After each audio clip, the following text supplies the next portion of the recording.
Salungot ang sinapit ng isang babaeng Vietnamese na dinukot ng 3 Chinese sa Makati City. Ang biktima umano'y ginahasa sa pilitang pinagdroga at kinunan pa ng video. Nagbabalik si Gary De Leon.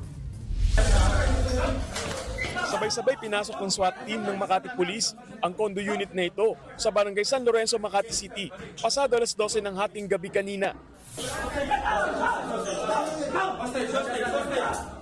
Pagkakit sa hagdan ng SWAT, agad na rescue ang dinukot na babaeng Vietnamese na siyang pakay ng operasyon.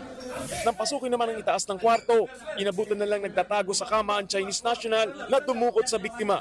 Naaresto rin sa kabilang kwarto ang 2 pang kasabwat na Chinese. Ayon sa Makati Police, June 2 nang dukutin ng biktima sa labi ng isang kondo sa Bel Air, Makati.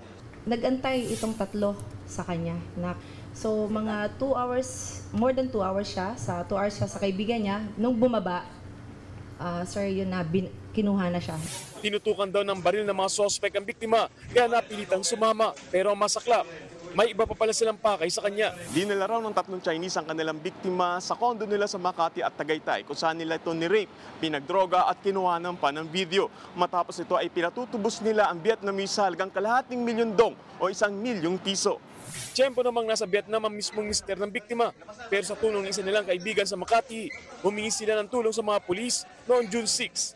Naituro nito ang kondo sa San Lorenzo na agad namang sinalaki ng mga pulis. In fact, sir, less than 2 minutes yung response ng ating investigation na team, umakyat na po sila. Nung kinakatok po sa unit, may narinig na po sila na pagsigaw nung babae, yung victim po. Kinilala ang mga suspect na Chinese na sina alias Lei, 32 anyos, at sina Sing at Zhu na edad 33 at 38 anyos naman.